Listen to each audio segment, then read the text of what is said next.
सिकंदर ने गर्व और दृढ़ निश्चय के साथ घोषणा की, मैं संसार को अपने अधीन करना चाहता हूँ।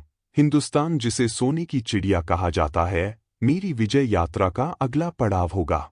इसे जीतकर मैं असीम संपत्ति प्राप्त करूंगा। उनके सेनापति ने चिंतित होकर कहा, महान सम्राट, आपकी भावना का हम सम्मान करते हैं, लेकिन यह कार्य असंभव जान पड़ता है। असंभव शब्द मेरी शब्दावली में नहीं है। विजय यात्रा की तैयारी करो। बताओ, यह यात्रा कहाँ से आरंभ होगी? महान सम्राट, हमें सबसे पहले मिस्र पर आक्रमण करना चाहिए। मिस्र की विजय। महान सम्राट, हमने मिस्र पर विजय प्राप्त कर ली है। मुझे अपने सैनिकों पर गर्व है।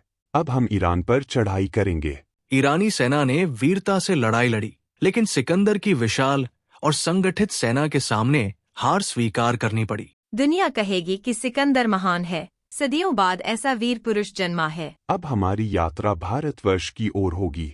भारत पहुंचते ही सिकंदर का स्वागत तक्षशिला के महाराज आम्भीक ने किया।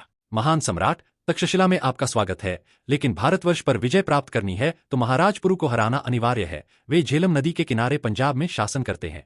हम तक्षशिला को अपनी राजधानी बनाएंगे। महाराज पुरु को हमारी अधीनता स्वीकार करने का संदेश भेजा जाए। पुरु के दरबार में महान सम्राट सिकंदर ने मिस्र, ईरान और तक्षशिला को जीत लिया है।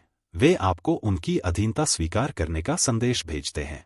महाराज पुरु ने गर्व से उत्तर दिया, स्वतंत्रता हमारे लिए प्राणों से भी प्रिय है। लौट जाओ और अपने सम्राट को कहो कि युद्ध ही हार जीत का फैसला करेगा। झेलम नदी के किनारे महाराज पुरु और सिकंदर की सेनाओं के बीच भयंकर युद्ध हुआ। पुरु ने अपने भाले से सिकंदर को चोट पहुंचाने की कोशिश की। पुरु एक महान योद्धा हैं, उन्हें हराना आसान नहीं है। अंततः महाराज पुरु को बंदी बना लिया गया।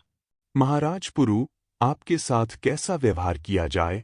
महान सम्राट, आप मुझे बंदी कहते हैं, लेकिन मैं अपनी मातृभूमि का राजा हूँ। एक राजा के साथ जैसा व्यवहार होना चाहिए वैसा ही करें। आप स्वतंत्र हैं। आज से आप मेरे मित्र हैं। महान सम्राट, हमारी सेना थक चुकी है। भारतवर्ष बहुत विशाल और शक्तिशाली है।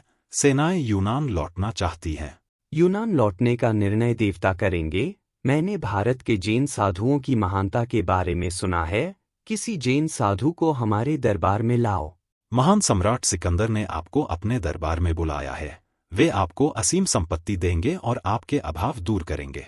जिसे तुम संपत्ति कहते हो वो हमारे लिए पाप का कारण है। मृत्यु का भय हमें मत दिखाओ। दूत ने सिकंदर को ये बात बताई। सिकंदर ने मुस्कुराते हुए कहा, ये साधु अद्वितीय है। उनके पास भौतिक सुखों का कोई मोह नहीं है।